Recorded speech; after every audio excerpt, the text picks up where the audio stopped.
All right, y'all. Grateful to be here with you. Thank you for coming on board each and every day, 2 hours plus a day, 6 days a week. RobertScottBell.com. And I am pleased to bring a new guest, someone we've never had. I've interviewed like 1,500 people. It's like, where's he been? Dr. Andrew Saul. And boy, oh boy, has he got a lot of stuff going on. He was featured in the documentary film The Vitamin Movie. He's editor-in-chief of Orthomolecular Medicine News Service. He's on the editor. I mean, there's so many things. I can't even begin to go through it all, but I want to welcome him right now to the show. Dr. Andrew Saul, welcome to the Robert Scott Bell Show. Well, thank you. That's a very fine introduction. Appreciate it. Listen, I appreciate Mavericks. Believe me, and maybe if I'm throwing that label at you and you don't wear it, let me know. But just to be able to look at other things than drugs as it relates to health today and have a PhD, that could lead to some derision, some attacks. You know what I'm saying? Every now and again, yes, just a little tiny bit here and there. The fact is, what used to be garden variety attacks has now become institutionalized bias. And we are at the point where the Orthomolecular Medicine News Service is reporting on early results we have gotten from medical doctors in Chinese hospitals using high-dose vitamin C and having 0 fatalities. And we can't get that out there without it being gray screened or blocked or banned, or the user blocked or banned, or me being blocked or banned or put in Facebook jail for quoting medical doctors, licensed physicians who are saving lives. That's how bad it is. Yeah, Dr. Saul, we've featured physicians on here for many years, and there was a couple, you've probably seen them, a couple of ER-type physicians that have emergency rooms out in, I think, Bakersfield, California. And they had the audacity to question the official story coming from the WHO and talked about the danger of wearing masks to the user of the masks and said, you know what, there's a microbiome. We're actually healthier when healthy people interact with one another. And suddenly physicians, licensed medical doctors were being carted off of the social media. You can't listen to them. They're not telling you what we need to tell you. Well, I used to tell my clinical nutrition students that when I taught clinical nutrition at a chiropractic college. I'm not a chiropractor, but I've had a lot of time in with alternative practitioners, and chiropractors perhaps still fit that bill in many ways, which is good. And I told my students, if they didn't exactly line up to listen to Linus Pauling, don't expect them to listen to you. So we have only one thing going for us here, and that is, are we saving lives?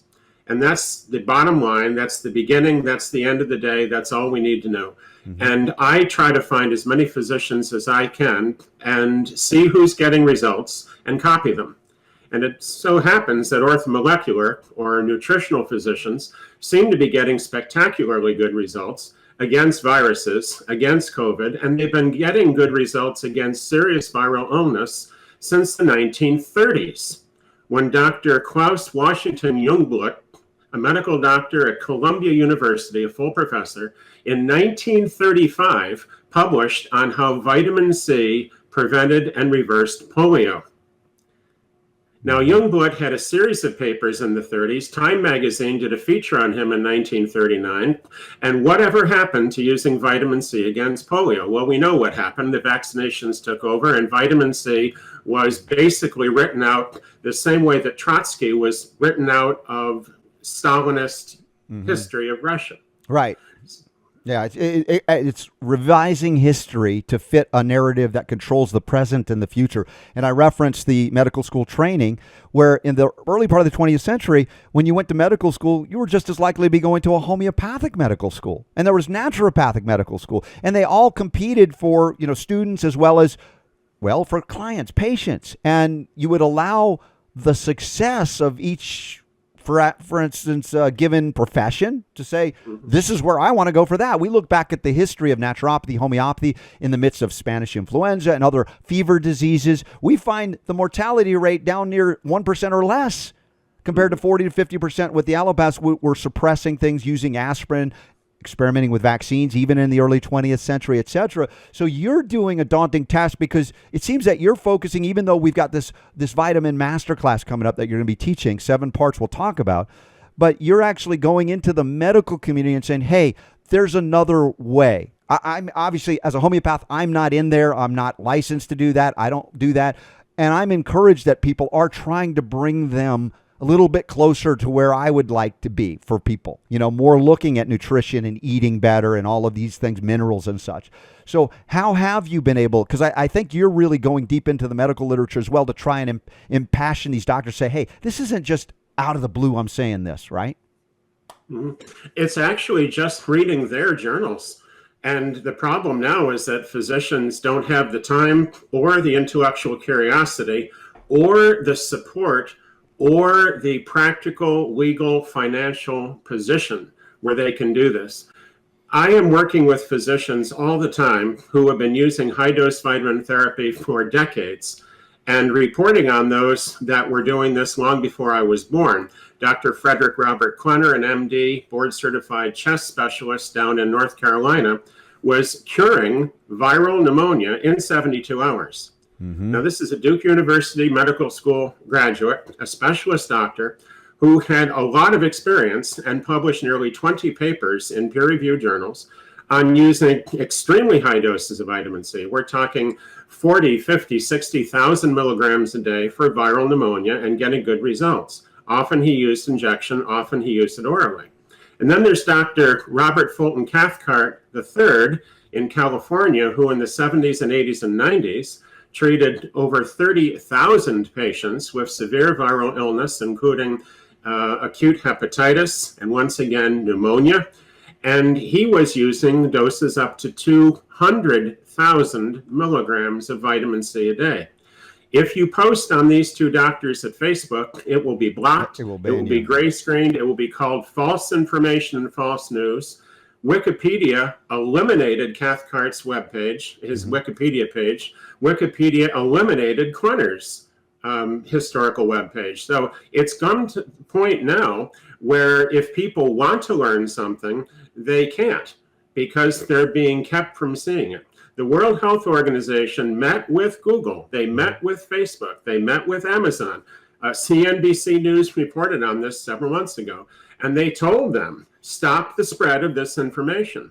By golly, that's what they're doing. Wow. So when we talk about this masterclass coming up May 27th to June 2nd, and we were talking beforehand, and you're like, I can't believe that whoever helped you produce this is giving it away for free. People can watch this for free. We're going to talk about that. And I don't ask people to just believe what you say or I say. I want people to do the homework and the research. And I think as far as I can see, you're invested in that as well. And we may have differences of perspectives and beliefs about things through our own experience, and that's okay. The thing is, we must exchange ideas and share. Ultimately, I think clinical experience becomes more important than even the peer-reviewed medical literature and double-blind placebo-controlled tests. Because to your point, when we talked before, did the patient live or did they die? I think that matters. That's what we're doing, and that's what we're going to continue to do. And Vitamin Masterclass focuses on empowering individuals to get this information that their doctors did not get. Because medical doctors go to medical school. They learn medicine. They practice medicine. They have a medical degree. They have a medical license. This is what they do. This is what they know. They know a lot about it.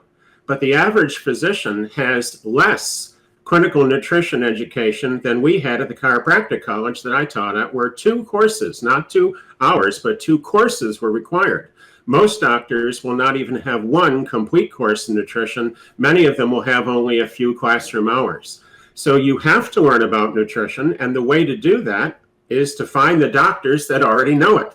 And these doctors are out there, they have published, and what Masterclass does is save people a lot of time.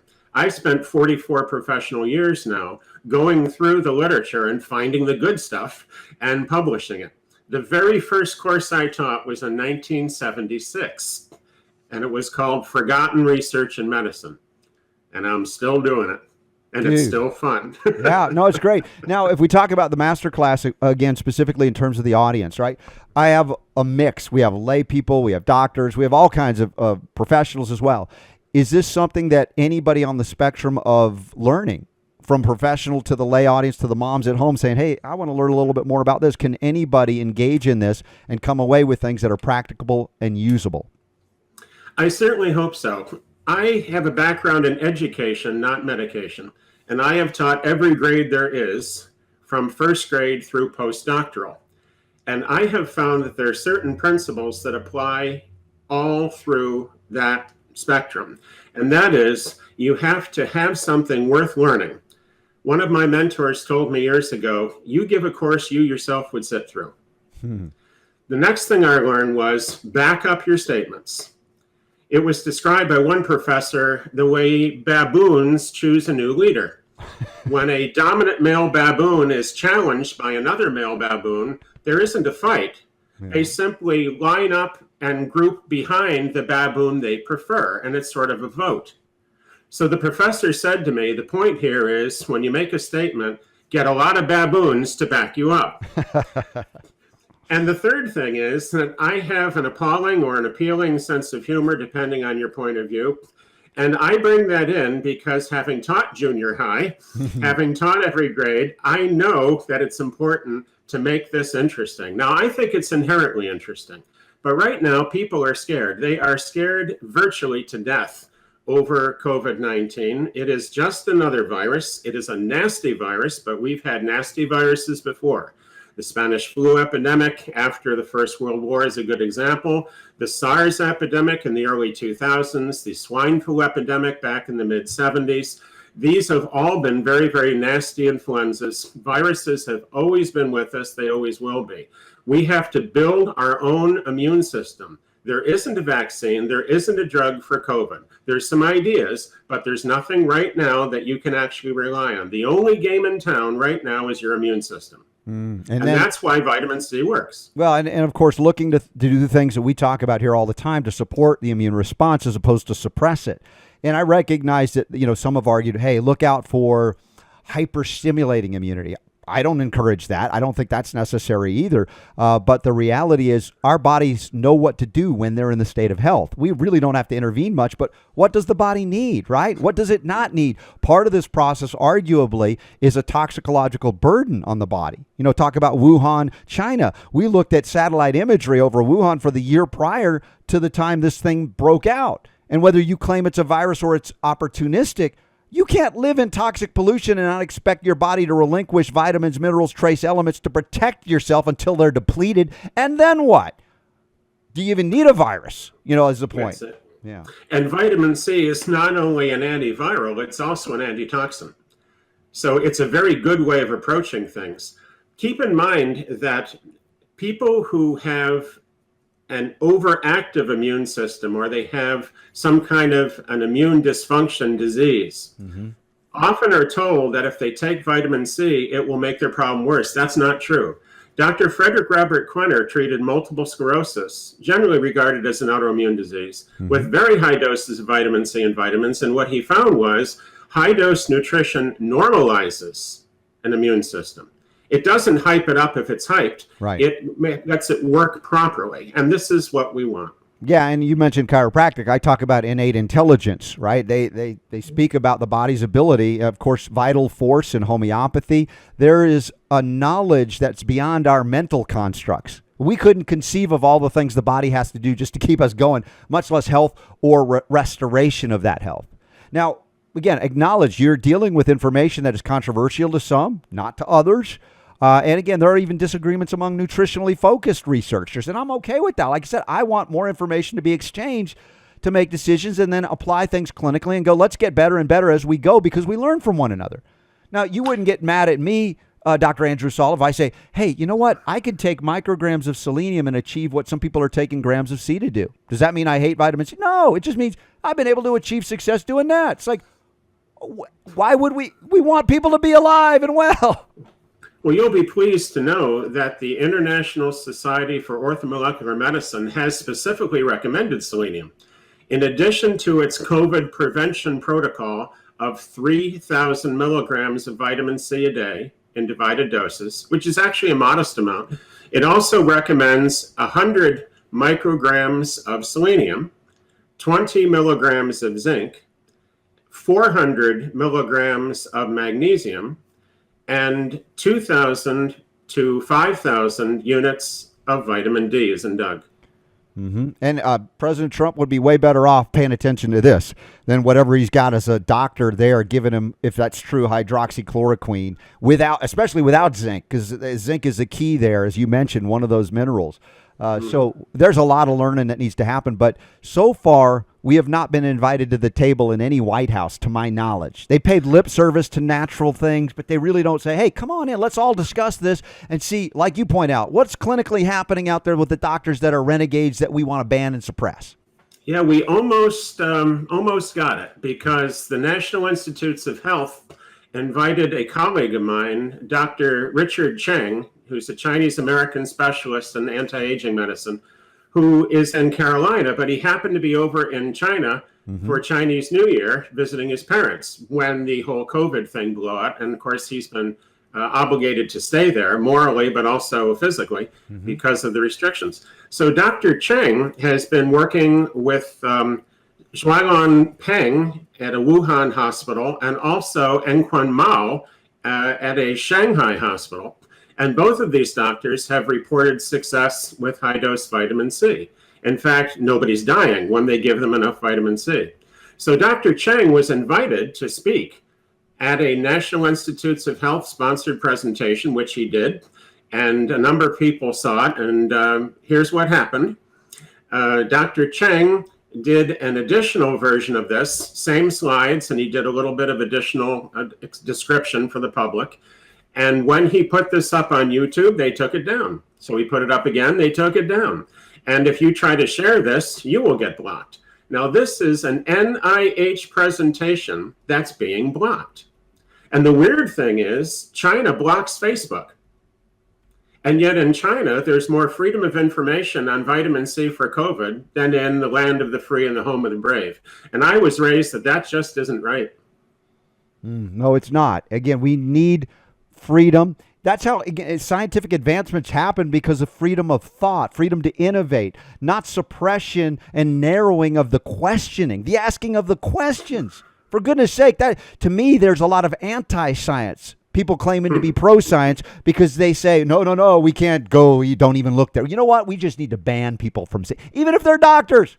I mean, it becomes, I think, more and more obvious, Dr. Saul, the more they suppress and censor, the more obvious it's like people want to know, what is it they don't want me to know? I think it's going to backfire. You know, it already did, because by the time Google and Facebook and YouTube and the others were censoring me, and the Orthomolecular Medicine News Service, which will also get you banned if you post that and probably if you read it. By the time that had happened, we had already broken the story out of China at the end of January. So we were several weeks ahead. While they were mobilizing, we were already reporting what doctors were getting. Their preliminary results were so good with vitamin C that we told the world. Now the public, without any help from the media, indeed with a certain amount of interference from the media, realized that if high-dose intravenous vitamin C will keep a critically ill ICU COVID patient from dying, then maybe it would be a good idea to take modest doses of oral vitamin C for prevention.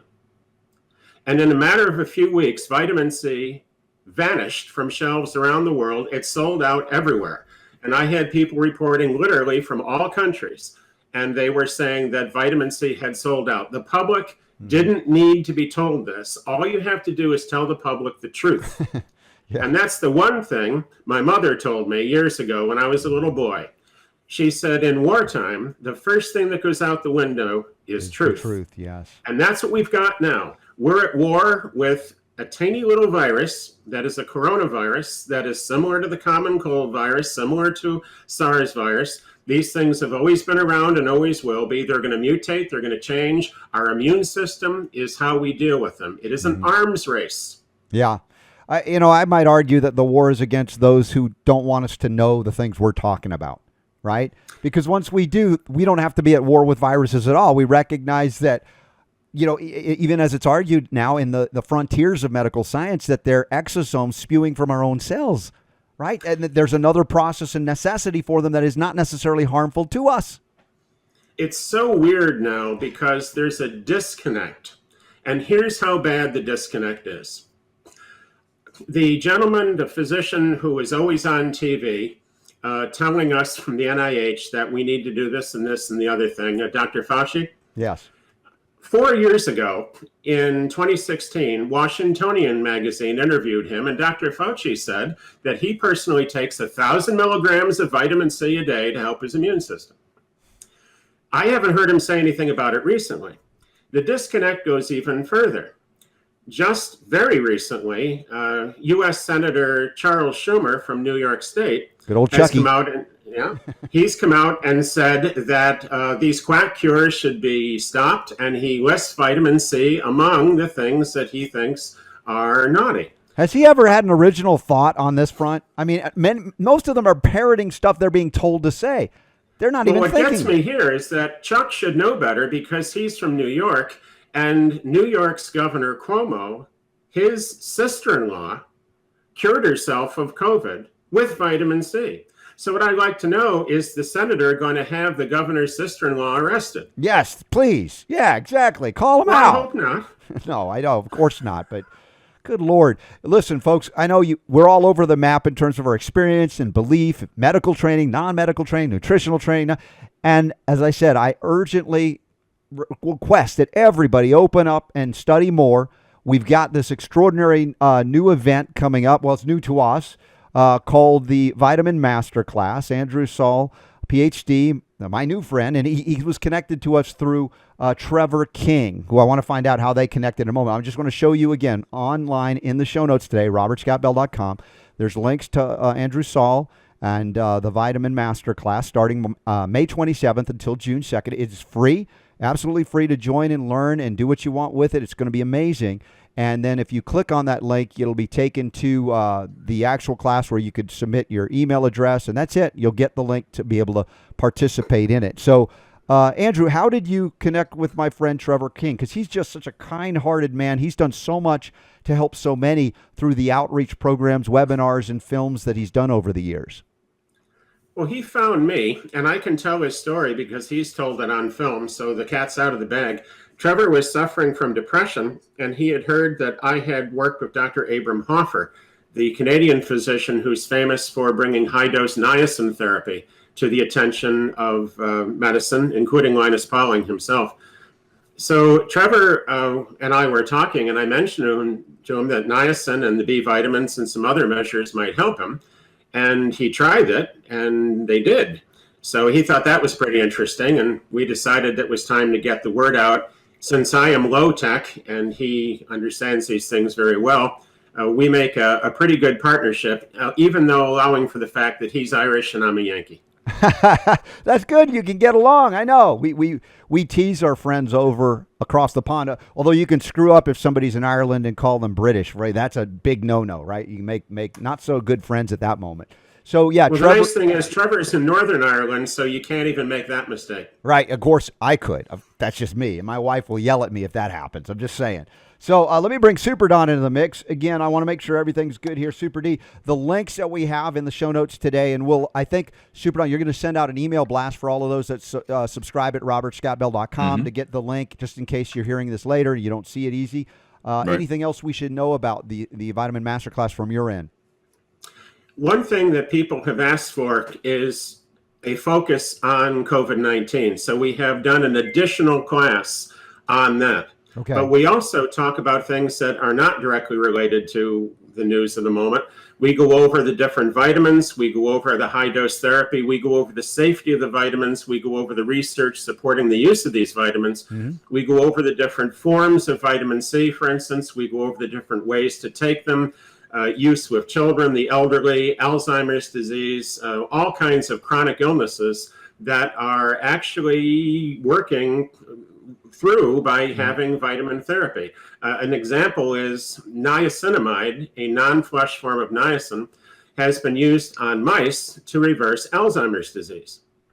And the researchers actually said, and this is a direct quote, cognitively, they were cured. It's like they never had the illness. Now, this is something that has not been on television. There was another series of experiments using niacinamide for multiple sclerosis patients. They also had improvement. So you have this wonderful body of knowledge that's just waiting for people to discover. And my joy is in connecting people with life-saving information. I really enjoy my work. This is a good job. Dude, you look like you're having a good time, right? And the point is, we love what we do here for that very reason, connecting people information they would have not normally encountered, despite obstacles, despite a lot of attempts and actual success at censoring this kind of information, or at least suppressing and reducing it. Would you say there's one particular episode or topic that is more controversial than anything else that you cover in this masterclass? Oh, it would have to be COVID. Yeah.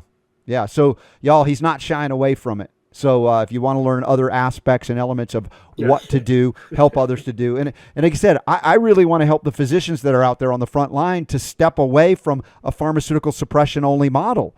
And I know that, where I am is way out of their realm. I get that. There's a schism, homeopathic medicine, allopathic medicine. There doesn't have to be. I think there's a way we can work together and help people appropriately. But until we're there, let's give them steps of the way to get there. And I think, Andrew, you're helping a lot of folks to do that.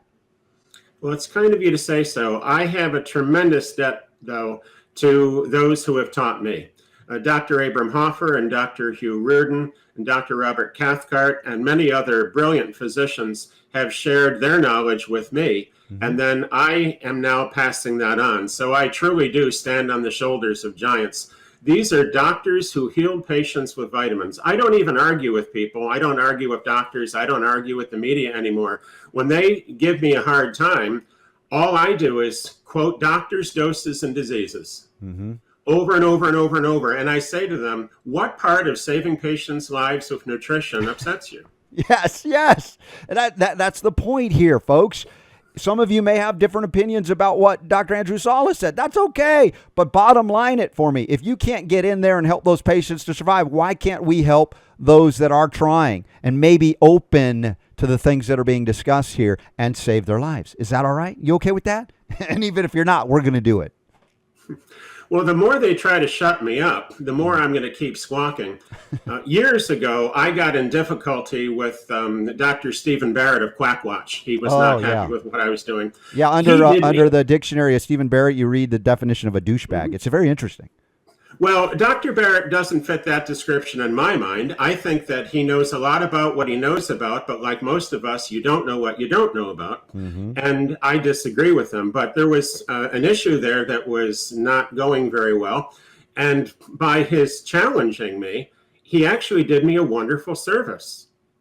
Because thanks to him, I kept doing more books and more movies and the internet presence and more courses. So I owe Dr. Barrett a tremendous thank you, because if he hadn't been obstructing me, I probably would have gotten bored and just watched reruns of Hogan's Heroes. That's funny. This is the Hogan's Heroes. I remember that show. Super Don, you remember Hogan's Heroes? That goes way back. Of course. For us old folks.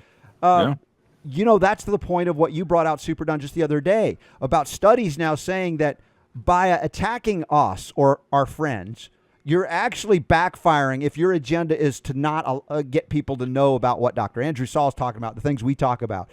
And, of course, they're defeating their own purpose because, as Andrew said, he got more ability to put more books out because they attacked him. Exactly. Yeah, it backfires on them tremendously, yet they don't stop. And so that's why it then makes me question, what is their real motivation? If it's about science, and if the science is showing that when they do these types of attacks, it actually grows the opposition that they're against, then why would they continue to do it? And then I think there's certain people out there, they're not doing it for the reasons they say they're doing it. They're doing it for themselves. And they just can't help themselves but to just continuously attack people that disagree with them. We thank them for helping Dr. Andrew Saul. Absolutely. Keep it up. And I mean that sincerely. Yep. Well, they serve their role. Listen, Dr. Saul, I know it's top of the hour and we got to take a break here, but anything that if you left today and you didn't get to say it, you'd be like, man, I'm really mad at that Robert Scott Bell guy. He didn't let me say this. I want you to say it.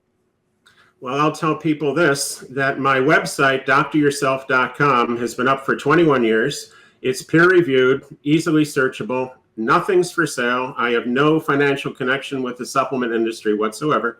dryourself.com is free and there all the time. And if you have a health question, that's the free way to find information, by going to this website. The other thing I would say is, if you would like something that you can kind of tattoo on the back of your wrist, it would be this: take enough C to be symptom free, whatever the amount might be. All right, Dr. Andrew Saul.